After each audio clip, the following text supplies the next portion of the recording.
to feel the fire. We rise like tall buildings as the chemicals they take us higher. The night. শুভ সকাল বন্ধুরা, চলে এলাম সকাল সকাল আবার একটা নতুন ভিডিও নিয়ে তোমাদের সোমা বেঙ্গলি লাইফস্টাইলের। আমি সোমা, নদিয়া জেলার ছোট্ট শহর থেকে। তো বড়দের প্রণাম ও ছোটদের ভালোবাসা নিয়ে আমি আমার ভিডিওটা এখান থেকেই শুরু করছি।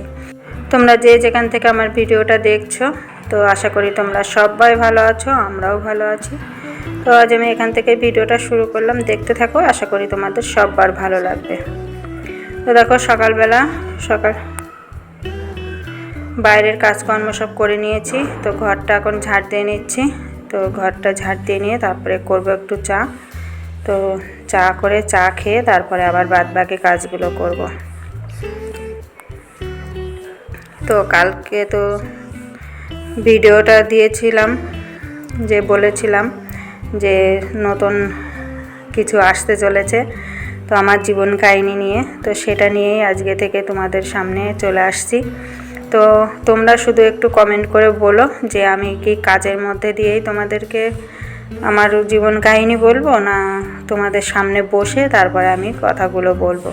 তো তোমরা কোনভাবে শুনতে চাও সেইটা আমাকে বলো, তাহলে আমি মাঝে মধ্যে ওই ভিডিওগুলো দেব। আর এদিকে তোমার ব্লগ ভিডিওগুলো আমি তাহলে দিতে পারবো, আমার ঘরের কাজকর্ম যেগুলো আমি করে তোমাদেরকে দেখাই, তো আমি সেটাও দেখাতে পারবো। তো আজকে পার্ট 1 আমার জীবন কাহিনীর। তো আজকে প্রথম শুরু করছি। তো দেখো, হয়তো আশা করি তোমাদের ভালো লাগবে। তো ভালো লাগলে কিন্তু অবশ্যই কমেন্ট করো পরের ভিডিওর জন্য। তো দেখো সকালে চাটা করে নিলাম, নিয়ে আমি আর তিশা এখন খেয়ে নেবো। তিশা উঠে গেছে, ও পড়ছিল, তো আমি বললাম একটু চা খেয়ে নে। তো ও চা খাবে, আজকেও পরীক্ষা আছে ওর, তো পরীক্ষা দিতে যাবে। তো জানি না এই ভিডিওটা কবে রেডি করে আমি ছাড়তে পারবো, তো বুঝতেই পারছি না। তো দেখো এদিকে ভাতটাও বসিয়ে দিচ্ছি। তো এখন আলু সিদ্ধ দিয়ে ভাত করব, আর দেখি কি করি। তো চলো ভাতটাও বসিয়ে দিই। আর ভাবছি কালকে বেগুন নিয়ে এসেছি, বা বেগুনটা ইচ্ছা আছে একটু ভাজা করার। তো দেখি, তো অল্প কম দামেই অনেকগুলো বেগুন পেয়েছি, প্রায় 2 কেজির কাছাকাছি প্রায় বেগুন। তো 10 টাকায় পেয়েছি। একটু রাত করে গিয়েছিলাম বাজারে, আমি আর পিয়া একটু বেরিয়েছিলাম, তো সেখান থেকে বাজারে গিয়েছিলাম। তো বাজার থেকে আনতে গিয়েছিলাম শুধু পেঁয়াজ আনতে গিয়ে 1 কেজি গাজর, তারপরে তোমার বেগুন, তারপরে শাকালু। একটু রাত করে গেলে না একটু কম দামে পাওয়া যায়, তো তার জন্য কম দামে পেয়েছিলাম বলে ওইগুলো নিয়ে এসেছি একবারে। তো দেখো এবার আমি চাটা খাচ্ছি, রান্নাটা বসিয়ে দিয়ে। আর এই যে বেগুন, দেখো কতগুলো বেগুন, প্রায় 2 কেজির কাছাকাছি বেগুন। তো ভাবছি একটু কুচি কুচি করে, মানে গোটা গোটা করে ভাজবো। তো এইভাবে ভাজলে না তেলটা অনেকটা কম লাগে, আর এইভাবে ভাজলে খেতেও বেশ ভালো লাগে। তো আমার না এইভাবে ভাজা করলে বেশ ভালোই লাগে। তো এতে আলু দিলে পরে আরও ভালো হয়, তো আমি আলুটা দেবো না, যেহেতু অনেকটা বেগুন। তো এইভাবে ভাজলে আবারও একটু বেগুনটা বেশি লাগে, তো তার জন্য 3টে কি 4টে বেগুন কেটে নেব, নিয়ে এইটাই ভাজা করব। তো আসল কথায় আসা যাক, যেটা নিয়ে আমি তোমাদেরকে বলছিলাম। আজ থেকে চলে যাই আনুমানিক 40 বছর আগে। তো আগে সেখানে আমার কোথায় জন্মস্থান আমার, তো সেটাই আজকে তোমাদেরকে তুলে ধরব। তো উত্তর 24 পরগনা জেলার এক ছোট্ট গ্রামে আমার জন্ম। তো তখন কিন্তু আমাদের অত হসপিটালে যাওয়ার কোনো ছিল না, মানে হসপিটালে কেউই যেত না, সবই বাড়িতেই ডেলিভারি হতো। তো আমারও তেমনই, মানে আমিও তেমনই বাড়িতেই হয়েছিলাম। তো আমার যেখানে জন্ম হয়েছিল সেটা হচ্ছে আমার মামার বাড়িতে, তো সেটা হচ্ছে ঠাকুরনগর।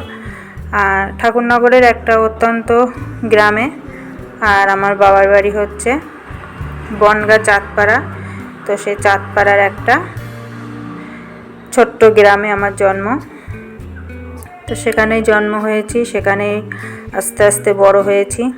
তো সেই বড় হওয়াটাও অনেক কঠিন ছিল আমাদের। তো সেই কঠিনটা নিয়ে পরের দিন আসছি। তো আজকে এইটুকুই বললাম।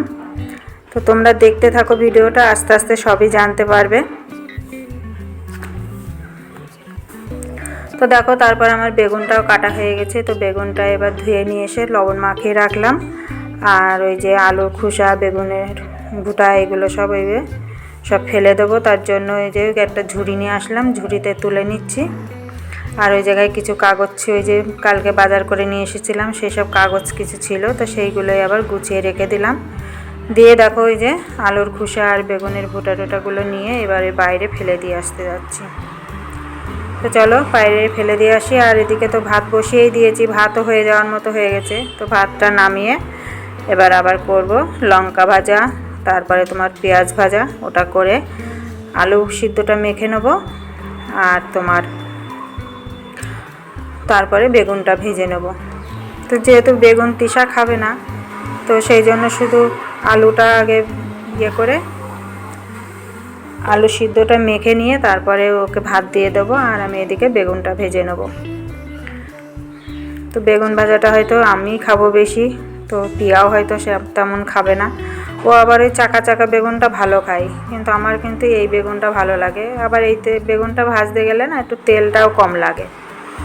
তো তার জন্য এইভাবেই ভাজছি। আর বেগুন অনেকগুলোই নিয়ে আসা হয়েছে, তো যদি শুধু ওই চাকা চাকা করে ভাজি না, তো খুব বেশি ভাজতে হবে না।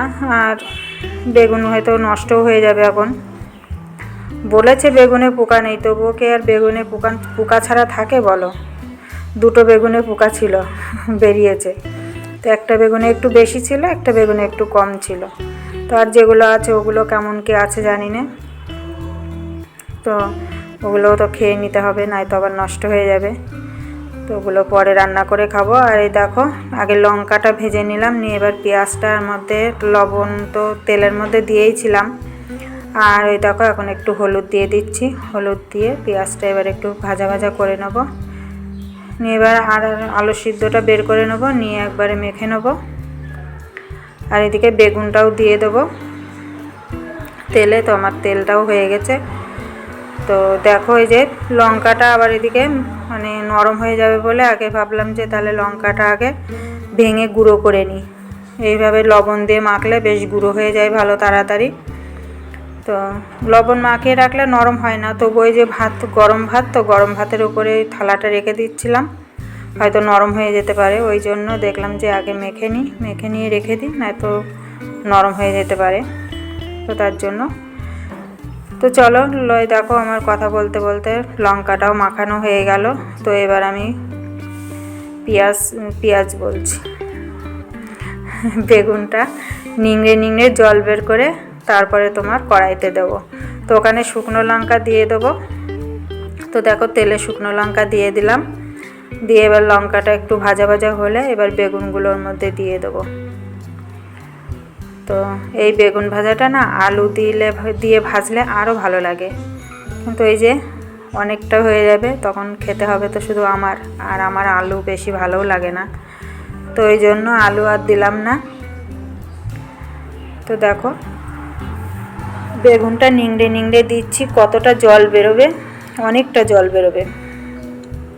আর এইভাবে ভাজলে না, এই যে জলটা আমি বের করে দিচ্ছি, এতে তেলটাও কম লাগে, অল্প তেলে খুব সুন্দর হয় ভাজাটা।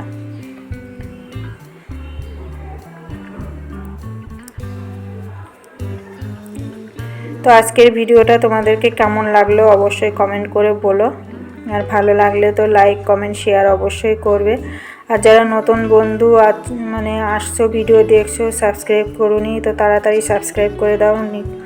পরে আরও চমক ভিডিও আসছে। চমক বলতে আমার জীবনের কত ঝড় বয়ে গেছে সেটাই তোমাদেরকে শোনাবো। তো সেই ঝড় কিভাবে অবলম্বন করে এখনও আছি, তো সেটাই তোমাদেরকে গল্পের মাধ্যমে বলবো।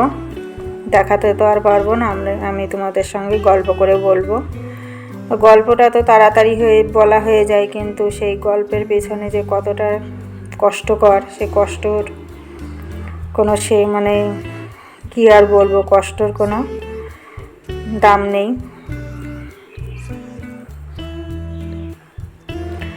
তো দেখতে থাকো ভিডিওটা, আশা করি তোমাদের সবার ভালো লাগবে।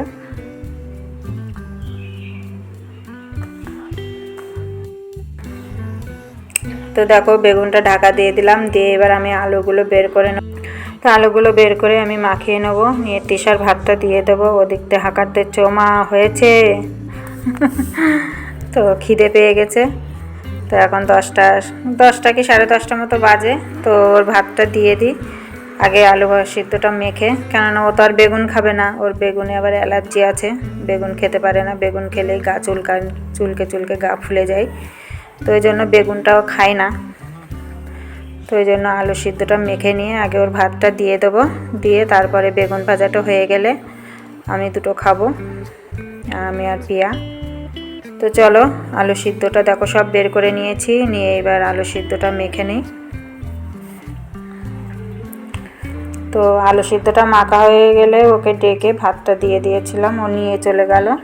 আর আমার এদিকে আলু সিদ্ধ মাখতে মাখতে ভাজাটাও হয়ে গেল। তো ভাজাটা নামিয়ে নিয়ে তারপরে আমি আর পিয়া খেয়েছিলাম। তো আমার ভিডিও তোমরা কেমনভাবে দেখতে চাও, কিভাবে দেখতে চাও, অবশ্যই কিন্তু কমেন্ট করে বলো, যে আমি এইভাবে ভিডিওর মাধ্যমেই বলবো, না আমি যেমন ভিডিও আগে বানাচ্ছিলাম ওরকম ভিডিও বানাবো, আর মাঝে সাঝে তোমাদেরকে গল্প করে তোমাদেরকে মানে আমার কাহিনিগুলো জানাবো। তো সেইটা তোমরা একটু কমেন্ট করে বলো, কমেন্ট করে বললে সেটাই তোমাদের, মানে তোমরা যেভাবে বলবে সেইভাবে আমি তোমাদেরকে দেখাবো বা দেখিয়ে দেবো।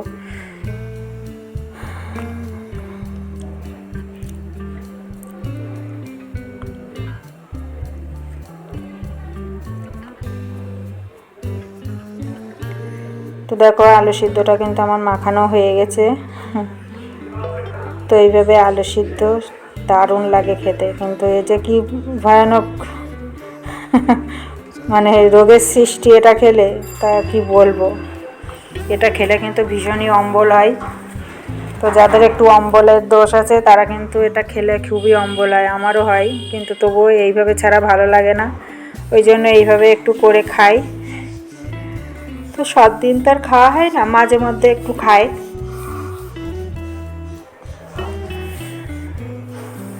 তো দেখো তিশার ভাতটা এই যে বেড়ে নিলাম, নিয়ে তিশাকে ডেকে দিয়ে দেবো, ও নিয়ে নেবে। এখনও ভাতের মধ্যে আলু আছে। তো ভাতটা এত নরম হয়ে গেছে সে কি বলবো, কিচ্ছু বলার নেই। এই রেশনের চাল না, রেশনের চাল একটুও ঠিক করে ভাত করা যায় না। আগে ভাত একদম মানে কি সুন্দর ভাত হতো, ভাত দেখলে মনেই হতো না যে আগে রেশনের চাল। আর কি ভাত যে হচ্ছে, কেন বুঝতে পারছি না এমন হচ্ছে কেন। জল বেশি করে দিয়ে একটু ফুটালে ভালো হয়, কিন্তু বেশি ভালো হয় ওই যে রান্নার মানে ভাত যখন হব হয়ে যায় তখন যদি ঠান্ডা জল দিয়ে দেওয়া যায়, তো সেই ভাতটা দেখছি একটু ঝরঝরে মতো হয়। আর নয়তো এই যে ভাত এরকম প্যাচপেচে হয়ে যাচ্ছে। তো চলো আজকে এই পর্যন্তই রাখছি, আবার আসবে একটা নতুন ভিডিও নিয়ে। তোমরা সবাই সুস্থ থেকো, ভালো থেকো।